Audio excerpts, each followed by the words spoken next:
لیکن اس میں کوئی پرائم منسٹر کا ہونا بڑا ضروری تھا, اس میں چیف منسٹر کا ہونا اس موقع بڑا ضروری تھا, کیونکہ یہ عوامی نمائندے ہیں. مجھے تو دکھ اس بات کا ہے کہ یہ پرائم منسٹر کی ایسی کون سی جو ہے مصروفیت تھی, اس سے زیادہ مصروفیت تو کوئی نہیں تھی.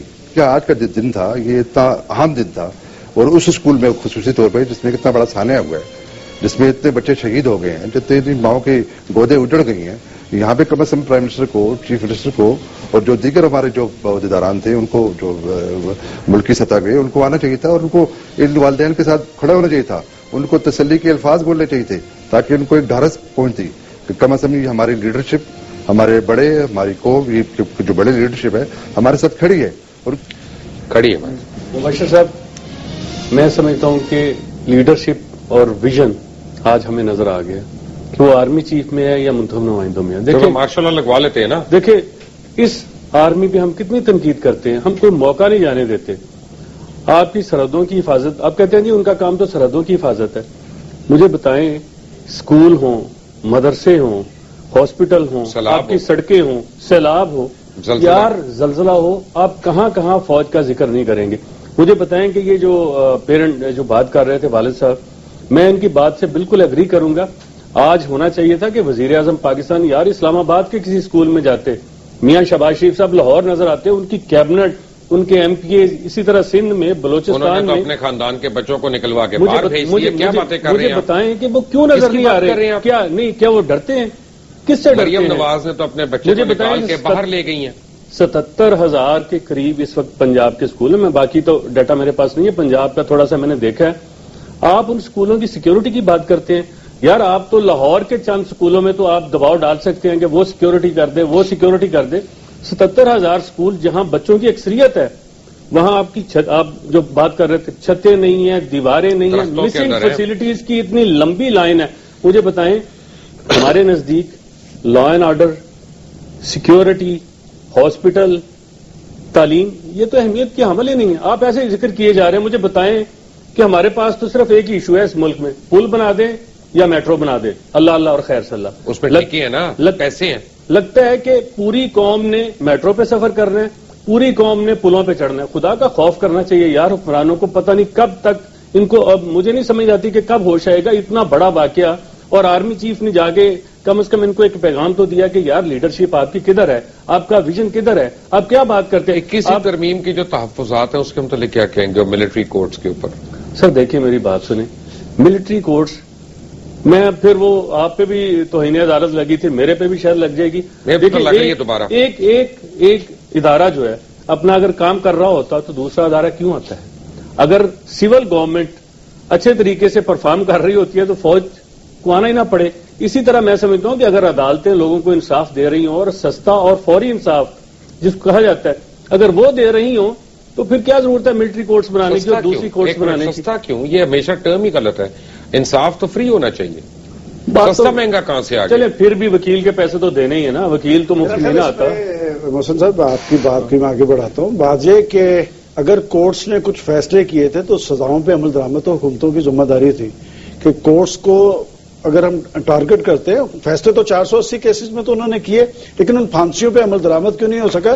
میرا خیال ہے ہمیں اپنی ترجیحات دیکھنی چاہیے کہ کیا پاکستان کی کیا ہے. کہ جی اب یورپین یونین نے جی پابندی لگا دی پھانسی پہ, بھائی ایک طرف آپ ہم سے انٹرنیشنل فورسز جو ہے وہ ریزلٹس مانگ رہی ہیں, بھائی بیماری تو ان کی لگائی ہوئی تھی. اور آپ نے ایک بات جو کہی, میں صرف آپ نے یہ کہا جی کہ جو 21ویں ترمیم پہ صورتحال دیکھیں, 3 APCs ہوئی, اس میں عسکری سیاسی قیادت سب نے اتفاق رائے کیا, اس میں تو کوئی ایسی بات نہیں تھی. یہ 21ویں ترمیم کے بعد ایک نئی صورتحال کیوں پیدا ہوئی؟ یہ مبشر صاحب دہشت گردی ہوتی ہے, یہ نہ قوم پرست ہوتی ہے, نہ علیحدگی پسند ہوتی ہے, نہ یہ مذہبی ہوتی ہے, نہ یہ مذہب کی بنیاد پہ ہوتی ہے. دہشت گرد کا اپنا ایک مذہب ہے, اور اس نے جو کچھ کیا ہے وہ تو پاکستان آج جس نہج پہ کھڑا ہے, یہ بیماری ہمیں لگی کہاں سے؟ مذہبی لوگ اس کو مانے کہ یہ میں نے کیا, دیکھیں نا محسن صاحب, یہ مذہبی یہ جو انہوں نے مدرسوں کی بات کی, ایک زمانے میں آپ کو یاد ہوگا کہ مدرسہ بڑا معتبر تھا, اس وقت مدرسے کی ضرورت آج بھی معتبر ہے. ایک بات بتائیں, جس طرح سے فرینچ لوگ دہشت گردی کے اوپر ریئیکٹ کر رہے ہیں, ہمیں شرم نہیں آتی؟ یہ لیڈرشپ اور ویژن ہے. دیکھیں کہ جس وقت حملہ ہوتا ہے ان کا سربراہ حکومت کیا کرتا ہے وہ فوراً وہاں پہنچتا ہے, وہ ان لوگوں کے ساتھ اظہار یکجہتی کرتا ہے, ملین مارچ ہوتا ہے وہاں پہ, وہ ملین مارچ ہوتے ہیں, ہم تو پتہ نہیں کون دوبارہ پبلش وہاں پر وہ دیکھیں وہ سبق حاصل کرتے ہیں, ان کے ادارے کام کرتے ہیں. مجھے بتائیں کہ کیا 16 دسمبر کا واقعہ ہماری اجتماعی ناکامی کا ثبوت نہیں تھا؟ کون سے ہمارے ادارے کام کر رہے تھے؟ ہم یہاں پر بیٹھ کے کہتے ہیں جی کہ اسکولوں کی دیواریں کھڑی کر دیں. دیکھیں محسن صاحب, مبشر صاحب, کہ جس جگہ پہ یہ ٹارگٹ ہوئے ہیں وہ علاقہ بھی بڑا سینسٹیو تھا, اسکول بھی آرمی کا تھا. دیکھیں وہ ہمارے بچے تھے, میں یہ نہیں کہتا, لیکن بات ہے کہ یہ سارا اسکورٹ دیواریں کھڑی کرنے سے اسکورٹ ہی نہیں ہوتی. میں اس لیے کہتا ہوں حکومتی رٹ ہوتی ہے. اور پاکستان کے اندر انسانیت کی حالت کیا ہے کہ آپ جو رپورٹ دے رہے ہیں کہ 50,000 لوگ آپ کے اگر ٹریفک حادثات میں ہلاک ہو جاتے ہیں اور حکومت ٹیسٹ سے مس نہیں ہوتی, تو پھر ایک بہت بڑا سوالیہ نشان آپ کی اداروں کے سامنے. میں آپ کی بات, آپ کو میں ایک بات بتاتا ہوں, ایک خبر دیتا ہوں کہ آپ جا کے ڈھونڈ لیں, مجھے ایک ٹریفک انجینئر پورے پاکستان میں سے لا دیں, میں کہوں گا جی پرابلم ایک اور ہے, پرابلم ایک اور ہے, یہاں پہ پرابلم ایک اور ہے. میں آپ کو آج بڑے وثوق سے ایک بات بتا رہا ہوں اور تمام ناظرین کو ایک بات بتا رہا ہوں حکومت سندھ کے بارے میں. میں اس کے اوپر پچھلے 1.5-2 مہینے سے ریسرچ کر رہا تھا کہ پنجاب میں کرائم جو اتنا زیادہ بڑھ رہا ہے, بالخصوص اغوا برائے تاوان کا اور گاڑیوں کی چوریوں کا, یہ اس کی کیا کیا وجوہات ہیں. وجوہات تو ہمیں پتا چل گئی کافی, کرائم ریٹ بھی بڑھا, سب کچھ ہوا ہے. لیکن جب مجھے سندھ کا پتا چلا تو آپ کو حیرانی ہوگی کہ 2009 سے ابھی تک وہاں پہ اسٹیٹسٹکس اپ ڈیٹ ہی نہیں ہوئی. ٹھیک ہے, یعنی 2009 سے جو حکومت اور جو حکمران یعنی کرائم کو نوٹ نہیں کرتے, تو میں یہ 100% وثوق سے کہہ سکتا ہوں کہ وہ حکمران خود سے ملوث ہیں اس کرائم کی بات کرتے ہیں. ایک سڑک میں نے تو اندرون سندھ جا کے دیکھا ہے, آپ ایک سڑک لے لیں, آپ اس کے چلے اسٹیٹسٹکس کی بات کرتے ہیں, پرانے اسٹیٹسٹکس نکال لیں, پتا چلے گا کہ اس سڑک پر 26 کروڑ روپے لگ چکے ہیں. آپ کہیں گے یار یہاں تو مٹی بھی نہیں پڑی ہوئی. ہوتا کیا ہے, یہ محکمہ کا جو ہمارے ملک میں یار وہ سندھ میں سب سے زیادہ عروج پہ, آپ نے بالکل درست کہا ہے. یعنی سندھ میں اس کا مطلب ہے کرمنلز کی پوش بنائی حکومت کر رہی ہے یا حکمران کر رہے ہیں. تو کرمنلز کی دیکھیں آپ یہاں تک پہنچے کیوں ہیں کہ 50-60 ہزار لوگ آپ کے دہشت گردی کی نظر ہو گئے ہیں, 50-60 ہزار کی فہرست آپ بتا رہے ہیں, اور جواب دہ پاکستان کے اندر نہ کوئی حکومت ہے نہ کوئی ادارہ ہے. میں اس لیے کہہ رہا ہوں کہ اجتماعی ناکامی تھی, اور میرا خیال تھا مجھے شرمندگی ہو رہی ہے اس بات پہ. مجھے بار بار مائی پروڈیوسر سنگھ کے بریک لیں, میں ایک سوال پوچھنا چاہ رہا ہوں. میں خدا نہ خواستہ میں ایک کو دوسرے کے اگینسٹ میں یہ نہیں کہہ رہا کہ وہ بہتر ہے یا یہ بہتر ہے, میں یہ کہہ رہا ہوں کہ سارے ناکام ہیں. میں جو بات کر رہا ہوں, ایک لیاری از اے گڈ ٹیسٹ کیس, کہ جتنا راکٹ لانچر لیاری میں 8 دن کے اندر فائر ہوا تھا 5,000 کے قریب یا 6,000 کے قریب, اور جتنی فائرنگ ہوئی تھی وہاں پہ آپ نے ایک چج کا بندہ نہیں پکڑا اتنے دنوں کے آپریشن میں. اگر لیاری میں آپ ریٹ آف دا گورنمنٹ نہیں امپلیمنٹ کر سکے, باقی ملک میں کیا؟ ان کے ایک وزیر ریکارڈ پہ تھے, ایک چینل پہ میں انہیں سن رہا تھا, ان سے سوال کیا کہ کیا سندھ کے اندر حکومت کی رٹ ہے؟ اس نے کہا جی رٹ تو نہیں ہے.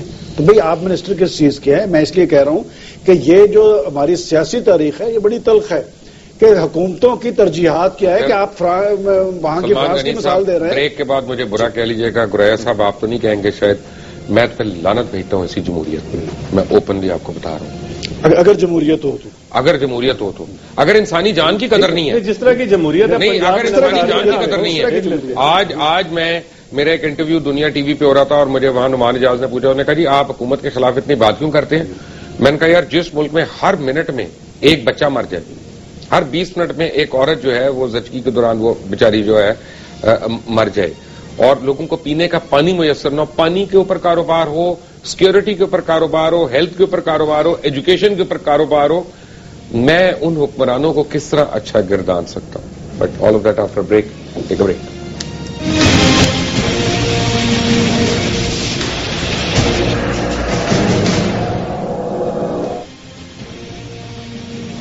Q Mobile Noir X800